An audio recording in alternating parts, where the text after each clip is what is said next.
ہاتھ لگانے کا انجام ایک شاندار واقعہ سماعت فرمائیے۔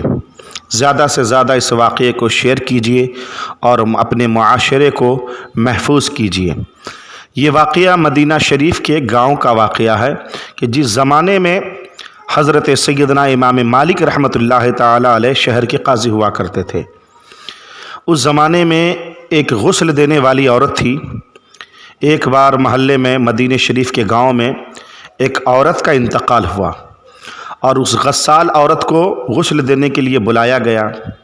تو غسل دینے والی وہ عورت جب اس مردہ اور میت کو غسل دے رہی تھی تو اس نے مرحومہ کے رانگ پر ہاتھ رکھتے ہوئے یہ کہا کہ اس عورت کا فلاں مرد سے ناجائز تعلقات ہیں۔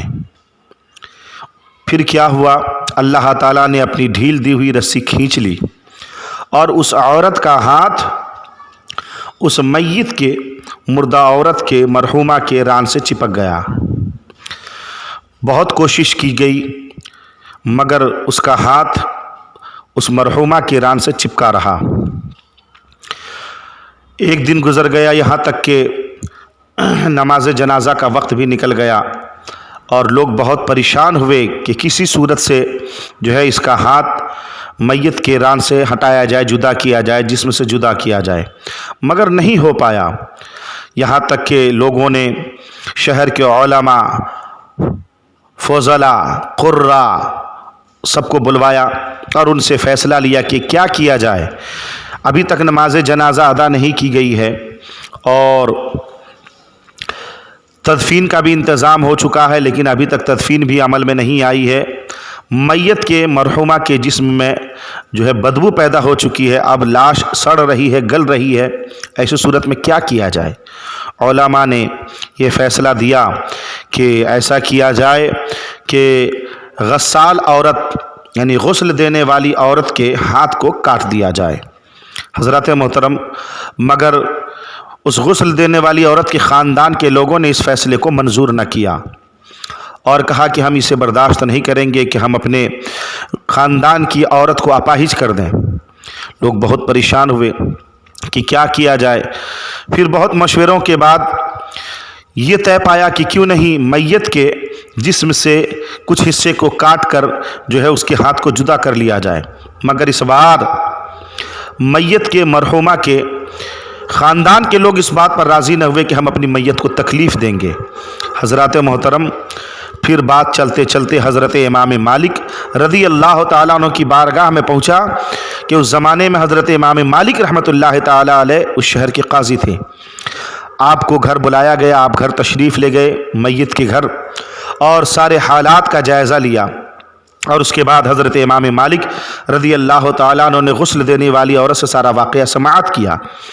غسل دینے والی عورت نے سارا واقعہ بیان کیا اور اس کے بعد کہا، حضور میں نے جو ہے یہ کہہ دیا تھا غسل دیتے دیتے کہ جو ہے اس عورت کے فلاں مرد سے ناجائز تعلقات تھے۔ حضرت امام مالک رحمۃ اللہ تعالیٰ علیہ نے فرمایا کہ میں سمجھ رہا تھا تم نے کچھ نہ کچھ ضرور کہا ہے۔ اس کے بعد حضرت امام مالک رضی اللہ تعالیٰ عنہ نے یہ حکم صادر کیا کہ کیوں نہیں جو ہے شریعت کے قانون پر عمل کرتے ہوئے، چونکہ اس عورت نے مرحومہ پر تہمت لگائی ہے کہ فلاں مرد سے اس کے ناجائز تعلقات تھے، حالانکہ حقیقت سے اس کا کوئی واسطہ نہیں۔ لہٰذا شریعت پہ عمل کرتے ہوئے، شریعت کے قانون پر عمل کرتے ہوئے اس عورت کو 80 کوڑے لگا جائیں۔ چنانچہ 70 نہیں، 75 نہیں، 79 نہیں، مکمل 80 کوڑے جب اس عورت کو لگائے گئے، غسل دینے والی عورت کو، تو اللہ کے فضل و کرم سے جو ہے اس غسال عورت کا ہاتھ میت کی جسم سے جدا ہو گیا۔ حضرات محترم، آپ نے کیا سمجھا؟ اس واقعے سے کیا سبق حاصل کیا؟ آج ہم لوگ کسی کی بہن، کسی کی بیوی پر تہمت لگانے سے نہیں چوکتے، بالخصوص عورتیں آپس میں چمہ گویا کرتی رہتی کہ فلاں کی فلاں سے بہت تعلقات ہیں، ناجائز تعلقات ہیں۔ اس طرح کی باتیں کرنے سے پہلے 100 بار سوچیں۔ اللہ تعالیٰ ہمیں کسی کے عزت سے کھیلنے یا کسی پر تہمت لگانے، کسی کی غیبت کرنے، کسی کو بد چلن کہنے سے اللہ تعالیٰ ہمیں بچنے کی توفیق عطا فرمائے۔ عمل سے زندگی بنتی ہے، جنت بھی جہنم بھی، یہ بندہ اپنی فطرت میں نہ ناری ہے نہ نوری ہے۔